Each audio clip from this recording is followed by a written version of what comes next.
Welcome to Legends with Bevo. Thanks to the Holdy, Coopers, and Anytime Fitness Glenelg.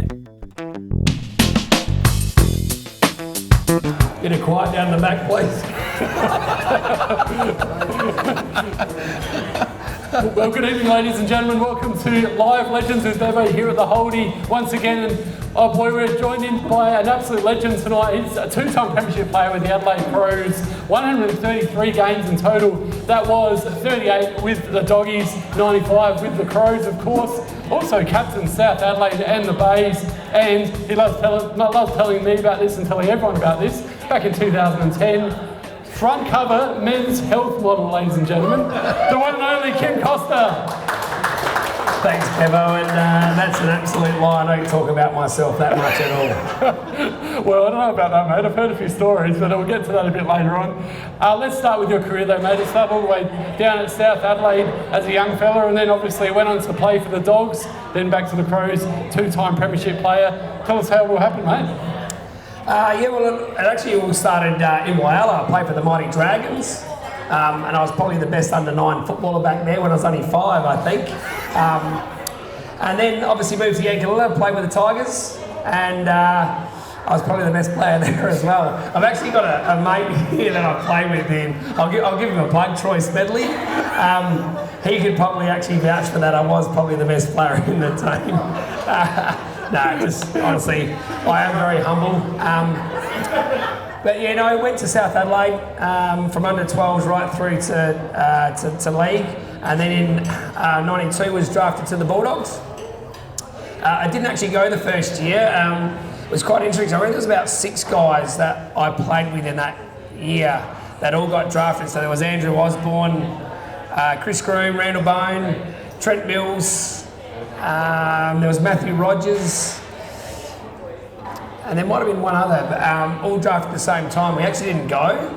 Mark Nayley had come back, I think, the year before, and I reckon what happened was they finished top in 91, and I think what happened was John Reid was our coach, and Harry Kernahan was the footy manager back then, and I think they went, well, what a great group of young kids we've got here.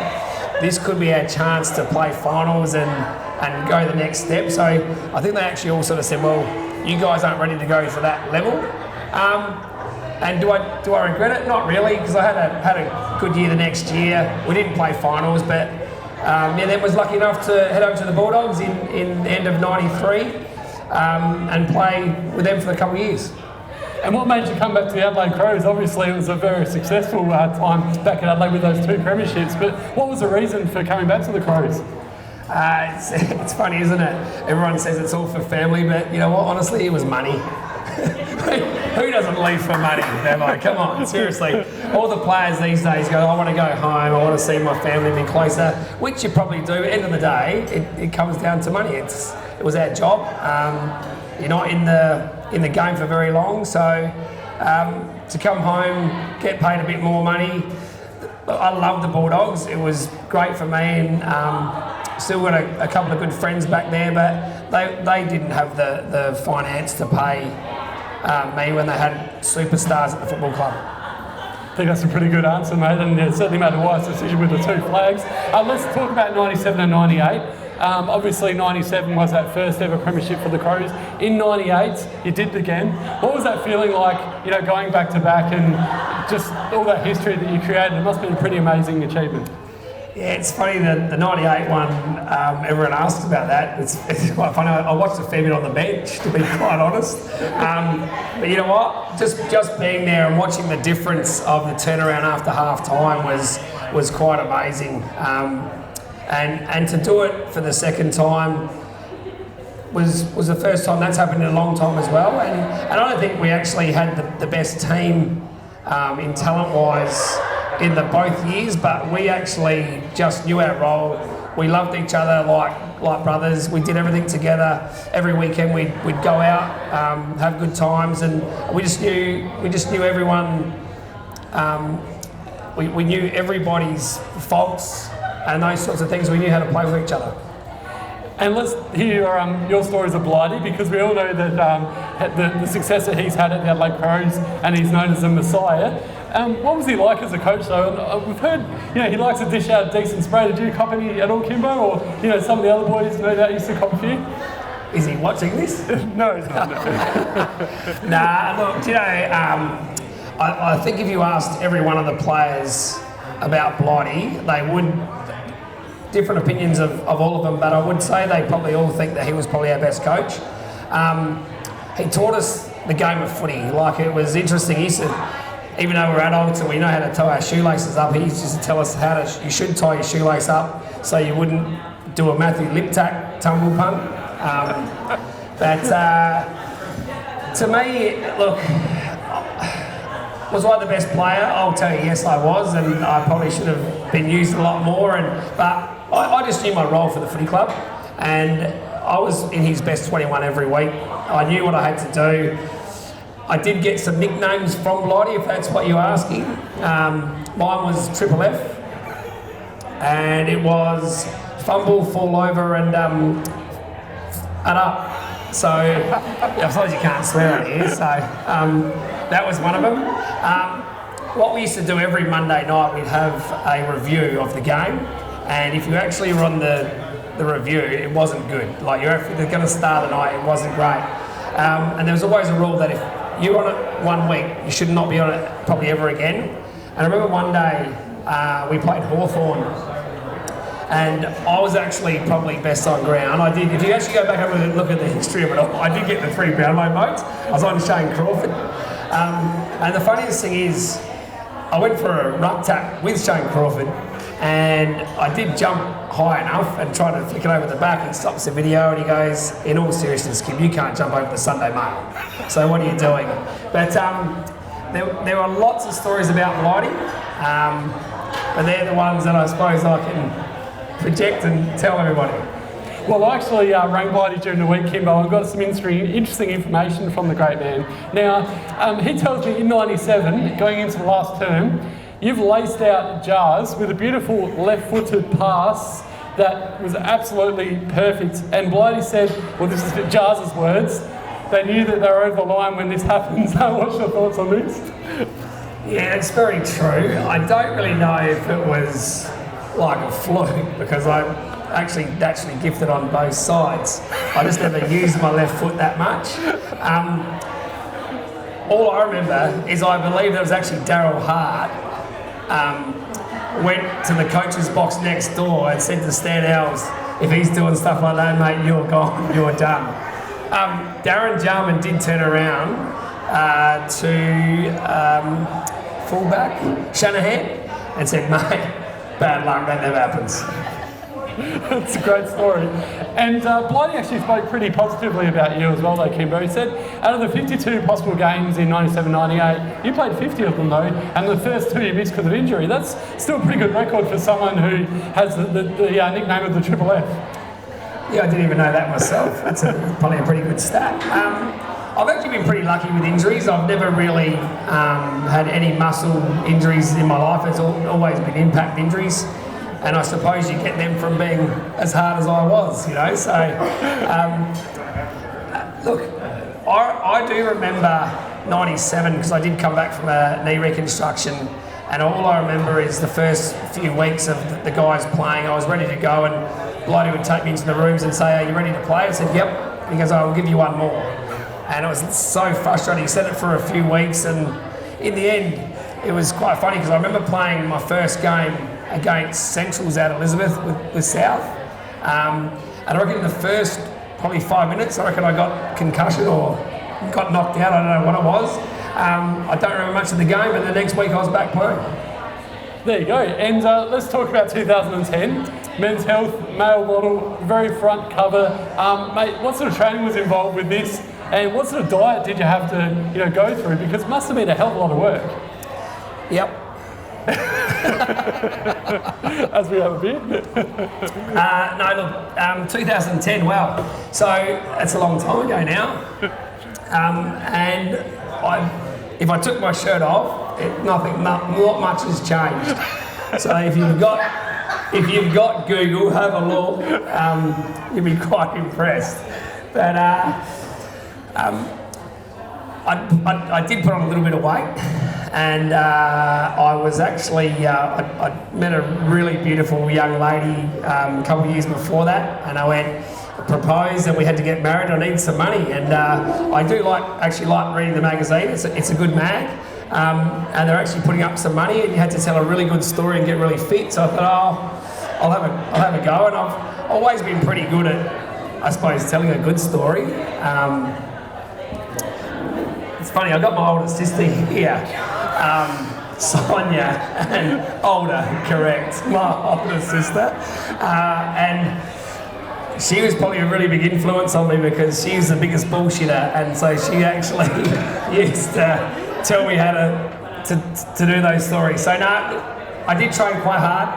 I didn't drink for a good 4 months, and I didn't eat anything bad in my body, put anything bad in there, and I trained reasonably hard, but not that hard. It's a pretty good effort though, mate. Very impressive to, obviously, for those people that haven't had a look, I'd do, jump on Google and have a look, because it's pretty amazing how good Kymbo was back in those days. I just saw your screensaver and it's on there. Yeah, it's on. Yeah. That's my inspiration. And let's get to your Mighty Adelaide Crows, because they had their very first win. A lot of people were saying that they weren't going to win a game this year, but they got over the line against the Hawks the other night. They looked quite impressive as well. Talk to us through the game, Kymbo, and the season so far, because obviously it's been a tough one for Crows supporters, but there's a few good signs there going forward to 2021. Yeah, look, they have been pretty average all year.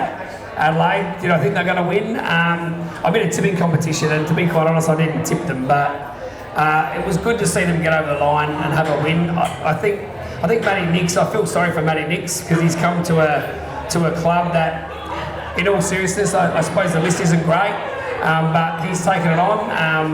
I think he probably could be really good for the club. And to see them to beat Hawthorn and not get Fitzroy's record or equal their record from 1964, I think it was not winning a game, was great.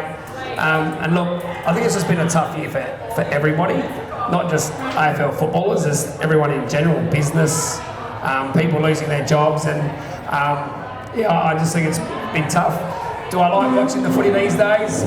Look, not really. I just don't think the game has evolved how it should have. It's, for me as a spectator's point of view, if you go back and even look in 2007, I think the standard of footy back then was way better than what it is now. Like, it was more contest, it was free flowing, and look, I don't know, maybe there was better players, I'm not really sure, but it has been tough for everyone. But I will just say it was good to see the Crows get a win. I guess obviously the short breaks has a bit to do with the skill level and the games being a bit lower scoring and the quarters being a bit shorter as well, though.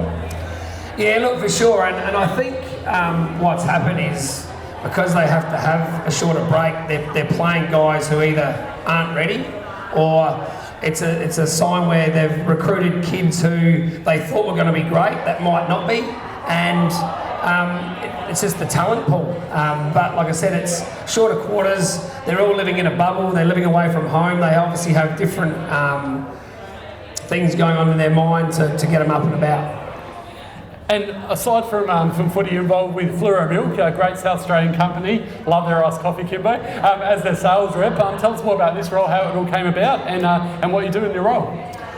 Yeah, well, I'll actually nearly be there in 4 years in December, and it was funny, I was just at a convention at the Adelaide Entertainment Centre, and Clay Sampson, who is my boss, who I did play footy with as well, was there with Mods, who does do a bit of work for the company.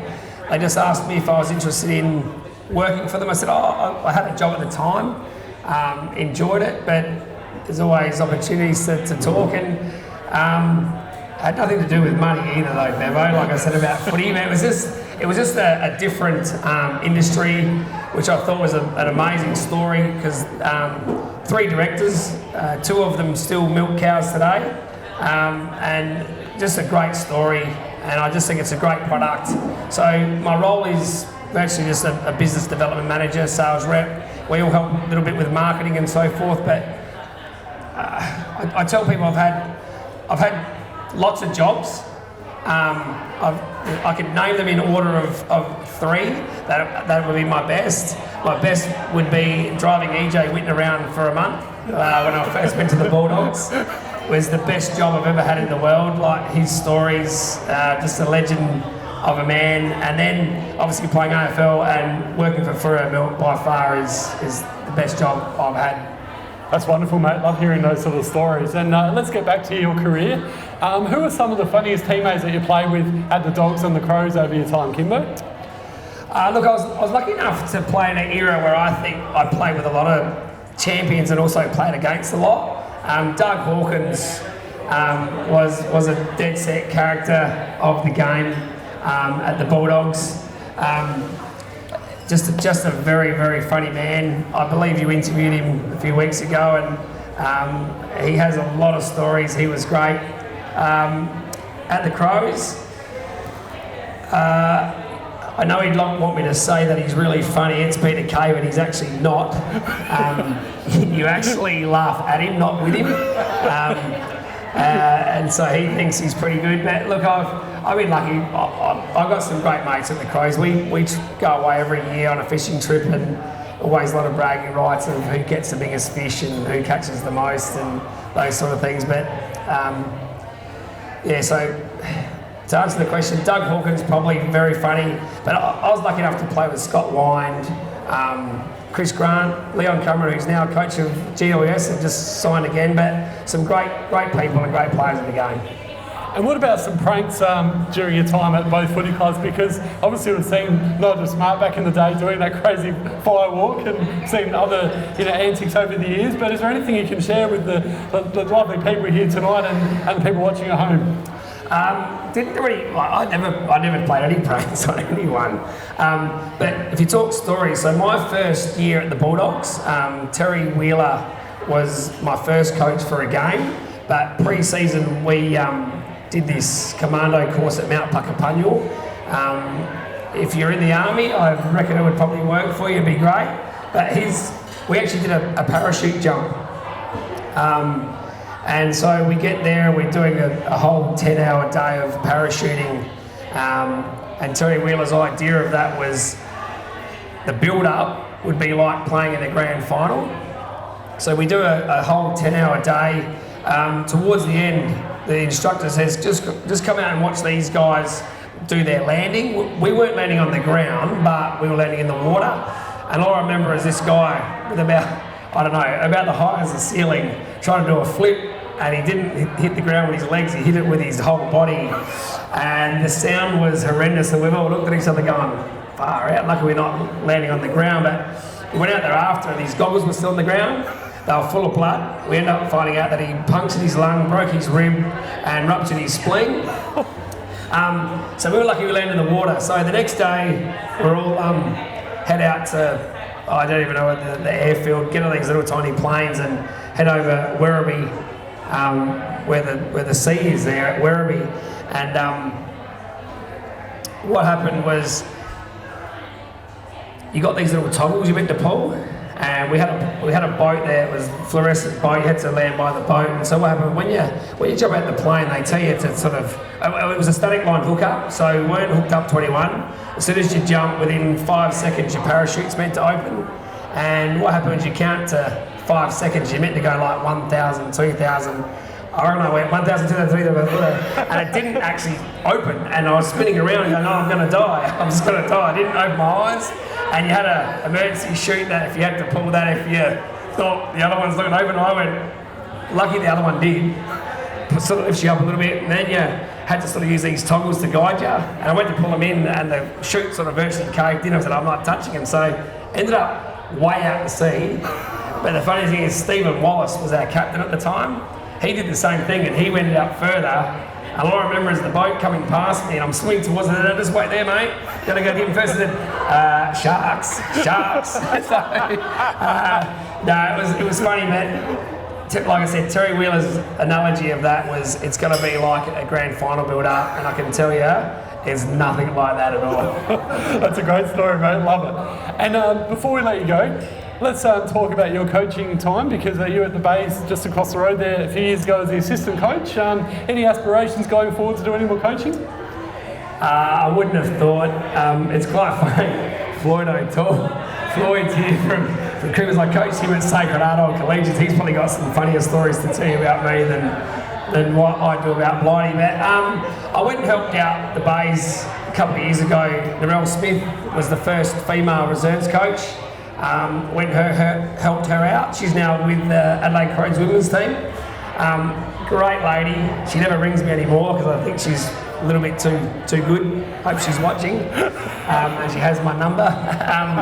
But no, she was brilliant, and you know what? I enjoyed my time there with her. But the game's changed so much, and it's actually quite frustrating being a coach. You actually have to admire all coaches, because at the end of the day, when you're a player, you actually have control and you know what you're doing, but as a coach you have no control. You can only tell them what you want them to do, but sometimes it doesn't happen, so it's quite frustrating. And no, I don't have any ambition at all to coach. Well, ladies and gentlemen, that's the wonderful Kym Koster. A big round of applause from him. Thanks, Bevo. And can we thank Jeff and the Holdy for having us again? Absolutely. It's not my fun. Yeah, of course, Coopers, Jeff and Floyd. Lovely work, guys. And all the people that have stayed here and listened. Thank you. Yeah, exactly. Thank you. And Kym's actually kindly got a gift pack here as well tonight. It's all the way from Fleurieu Milk, great South Australian products. All you have to do is answer a very easy question. 2 numbers that Kimbo wore at the Adelaide Crows, what were they? We're going to ask the table over here.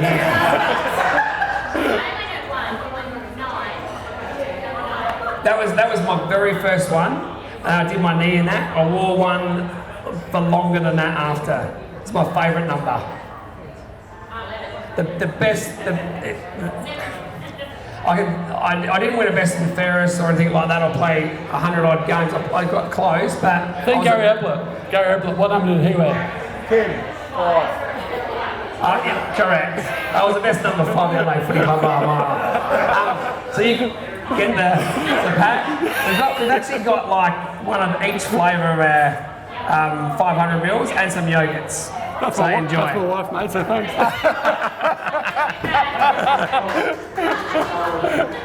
Thanks, honey. Cheers, mate.